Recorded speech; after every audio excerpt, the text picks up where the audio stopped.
Global economic collapse is a certainty, and some economists argue about whether this will be an inflation or a deflation. So today we will discuss exactly that, and I will show you why we'll have both.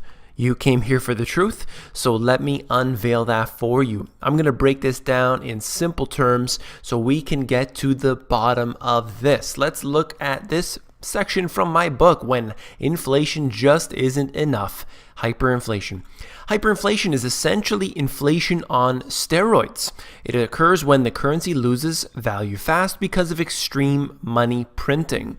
And the reason why this happens oftentimes is because the governments become desperate. Their policies aren't working, they're printing up some money, they're lowering the interest rates, and it simply isn't doing enough to jumpstart the economy. So here, hyperinflation has occurred countless times all over the world and documented as far back as ancient Greece.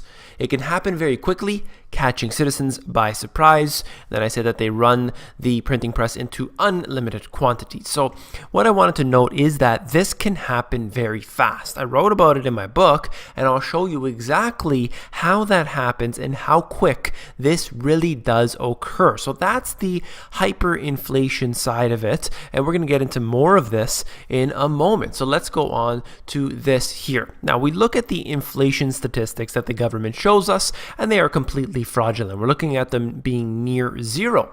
How exactly do they get to these numbers? Well, if you just remove anything that's on the rise, and it will basically show you that, of course, everything is very fine at the moment. But when you include things like electricity and like food prices, you have a very different number. And this is shown right here. This chart happens to be from my book, but the statistics are from the BLS and Shadow Stats. And you can see how different that gray line over there is the real inflation rates, and the black line is the fake number that they provide.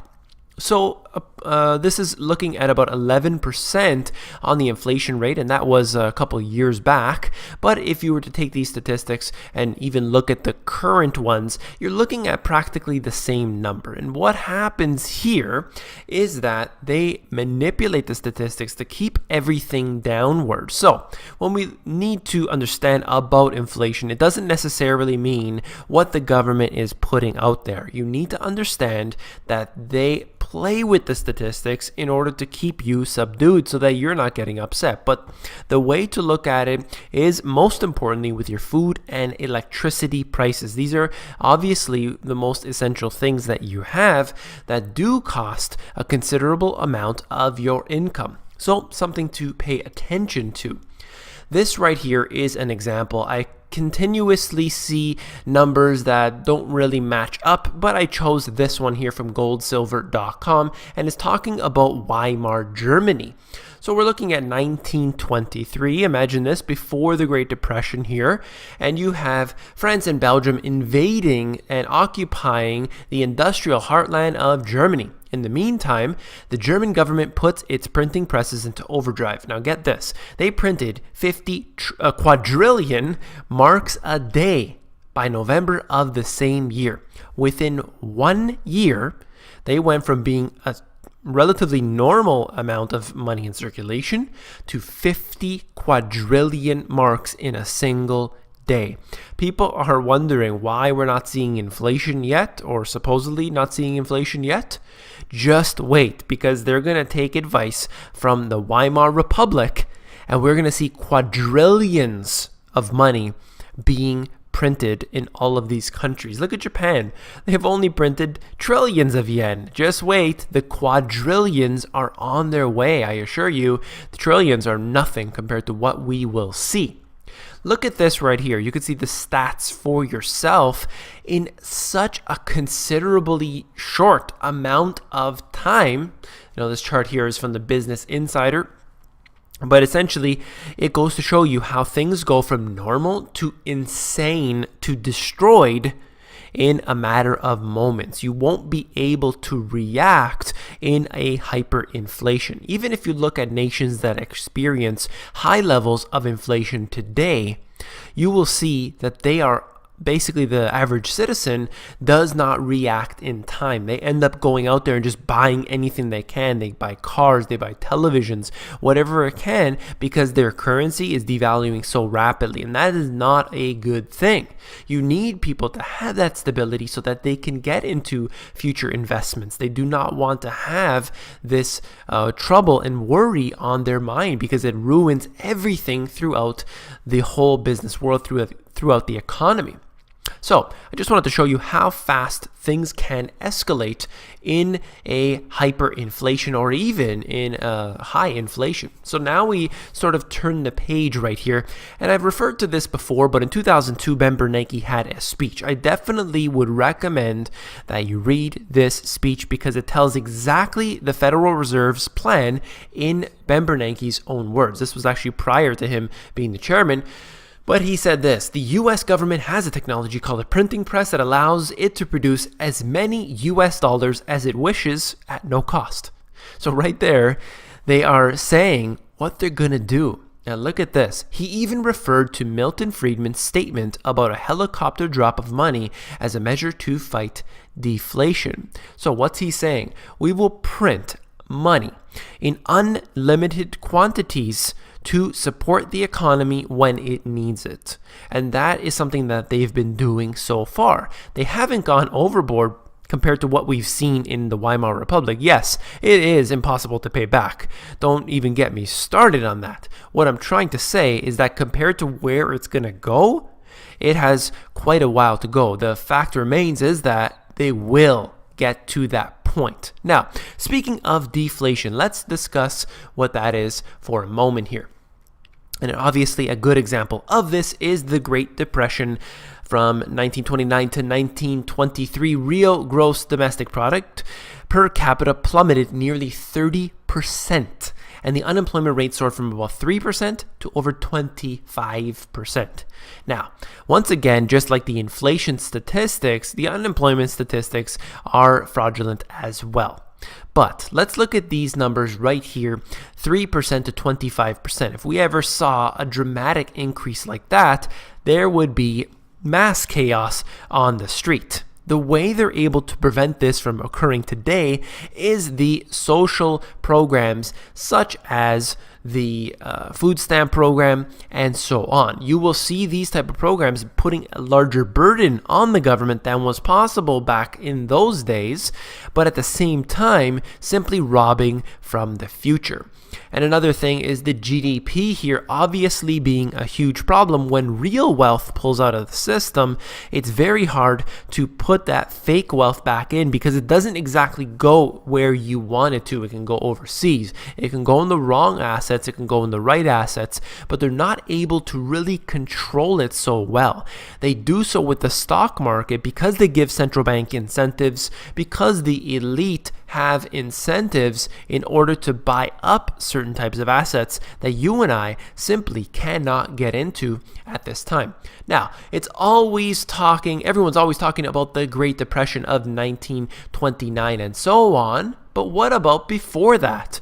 In fact, there has been talk that prior to the Great Depression, we had depressions every single time before that. Crashes were always called depressions or panics, and they did not want that to be something for the future. They changed the term used, and that's why we have recessions. We do not have depressions anymore, even though they technically mean the exact same thing.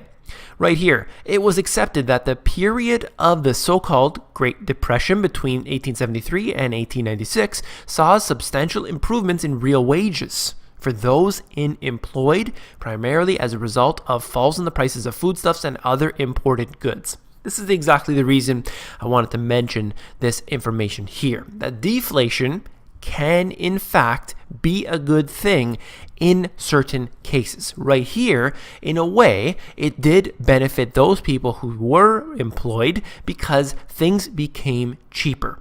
You could buy up shares of the stock market for cheaper because, in fact, the prices were falling down. Food prices are falling down. You could afford to buy more. You could afford to buy a steak dinner and not have to eat the basic potatoes, for example. You could afford more things that those previous to that could not afford. So I'm always getting these questions here, and I'm trying to answer them as I move through this video here, because this is part of the e-course that I'm developing here, and I'm doing it live as I speak here. And essentially what I've found is that people are interested in the fact of whether it will be a deflationary environment or an inflationary environment. So I'll get onto that in a moment, and essentially wanted to note, because many people are curious, what exactly is bad about a deflation? Well, when we have a deflation in real wages, when we have it in a person's income,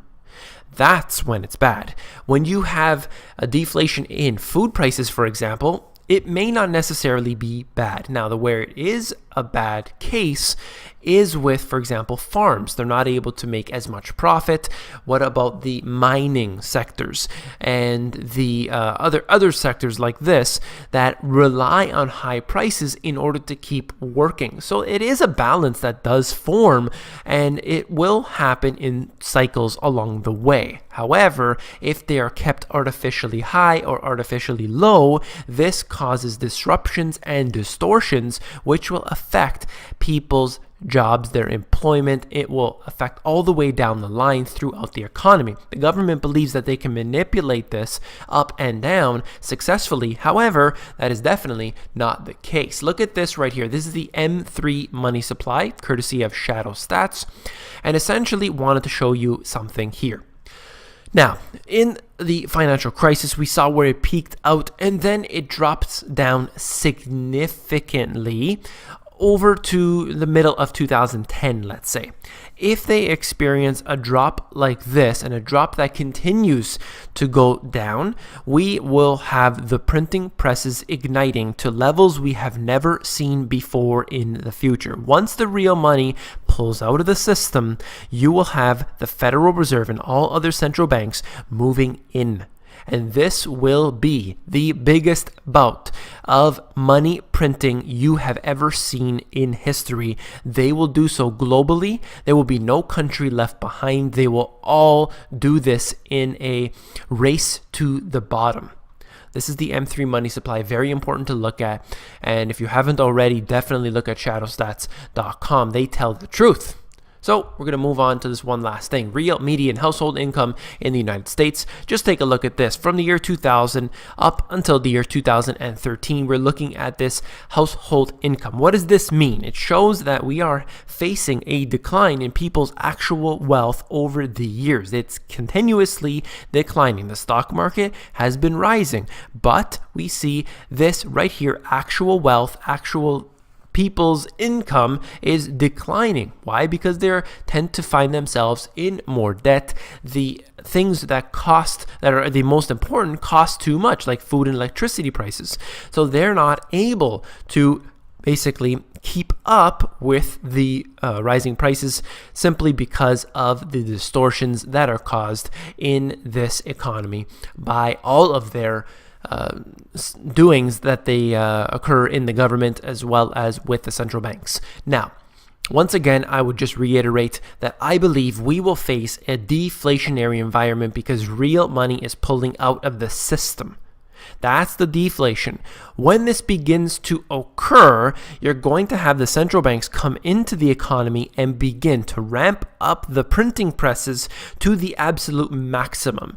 In doing so, they're going to take their currency and they're going to make it into confetti. Now I'll leave that there. What I will add in addition to that is that the governments will come together in emergency meeting where they'll have the IMF and the UN and the World Bank and all of the other technocrats and all the other elite of the world will gather together and they will say, what do we have to do to save the economy? Please give us any answers. The government will come out there and say, look, we don't need our Congress and our parliaments to act. We'll just cite it into law. Whatever it is, we need to fix it. It's becoming a disaster. All countries are falling and there's going to be a hyperinflation worldwide.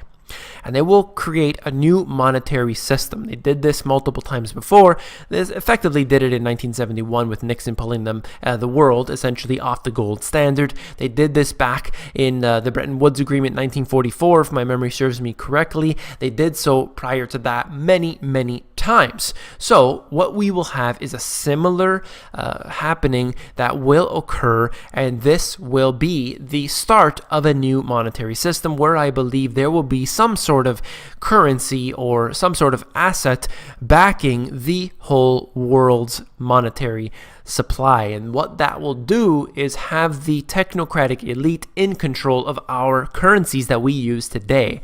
See, we'll be using necessarily the same dollars, perhaps digital forms or paper currency. However, we will be backed up, or so they say backed, by this new currency system, for example, like the IMF's SDR, or perhaps they'll create a new one.